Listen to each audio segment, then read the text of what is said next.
AI ഉള്ളടക്കങ്ങളുടെ ദുരുപയോഗം തടയാൻ നിയമങ്ങൾ കർശനമാക്കി കേന്ദ്ര സർക്കാർ. കൃത്രിമമായി നിർമ്മിച്ച ഉള്ളടക്കങ്ങളിൽ അക്കാര്യം വ്യക്തമായി രേഖപ്പെടുത്തണമെന്നാണ് ഉത്തരവ്. പുതിയ IT ഭേദഗതികൾ ഈ മാസം 20 മുതൽ പ്രാബല്യത്തിൽ വരും. ആർ അച്യുതൻ ഡൽഹിയിൽ നിന്ന് വിവരങ്ങൾ നൽകാൻ അയച്ചിരുന്നുണ്ട്. അച്യുതൻ, ഈ മാസം 20 മുതൽ ഈ പുതിയ നിയമങ്ങൾ പ്രാബല്യത്തിൽ വരികയാണ്. എന്താണ് ഈ നിയമത്തിൽ പറയുന്നത്? അമൃത, നേരത്തെ തന്നെ ഈ AI ഉള്ളടക്കങ്ങളുടെ ദുരുപയോഗവുമായി ബന്ധപ്പെട്ട നിരവധി പരാതികളാണ് പലയിടങ്ങളിൽ നിന്നും ഉയർന്നത്. ഈ ഒരു സാഹചര്യത്തിലാണ് ഇതിന്റെ ദുരുപയോഗം തടയാനായി നിയമങ്ങൾ കർശനമാക്കി കേന്ദ്ര സർക്കാർ, അതായത് ഈ IT നിയമങ്ങളിൽ ചില ഭേദഗതികൾ വരുത്തിയിരിക്കുന്നത്. പുതിയ നിയമപ്രകാരം കൃത്രിമമായി നിർമ്മിച്ച ഉള്ളടക്കങ്ങളിൽ അക്കാര്യം വ്യക്തമായി തന്നെ രേഖപ്പെടുത്തണം.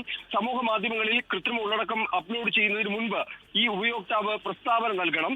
ആധികാരികത ഉറപ്പാക്കാൻ ആവശ്യമായ സാങ്കേതിക സംവിധാനങ്ങൾ, പ്ലാറ്റ്ഫോമുകളും ഉപയോഗിക്കണം തുടങ്ങിയ നിരവധി മാറ്റങ്ങളാണ് വരുത്തിയിരിക്കുന്നത്. മാത്രമല്ല, ഈ പുതിയ നിയമപ്രകാരം നിയമവിരുദ്ധമായതും അശ്ലീല ഉള്ളടക്കങ്ങളും ഉള്ള അത്തരത്തിലുള്ള കണ്ടന്റുകൾ അതിനുൾപ്പെടെ നിയമ നടപടിക്ക് ഇടയാക്കുമെന്നുള്ളതാണ് അറിയിച്ചിരിക്കുന്നത്. കരട് നിയമം നേരത്തെ തന്നെ പ്രസിദ്ധീകരിച്ചിരുന്നെങ്കിലും നിലവിൽ പൊതുജന അഭിപ്രായം കൂടി കണക്കിലെടുത്തുകൊണ്ടാണ് ഈ അന്തിമ വിജ്ഞാപനം ഇറക്കിയിരിക്കുന്നത്. എന്തായാലും പുതിയ ഭേദഗതികൾ ഈ മാസം 20 മുതലായിരിക്കും പ്രാബല്യത്തിൽ വരിക. ഡൽഹിയിൽ നിന്ന് വിവരങ്ങൾ നൽകിയത് ആർ അച്യുതൻ.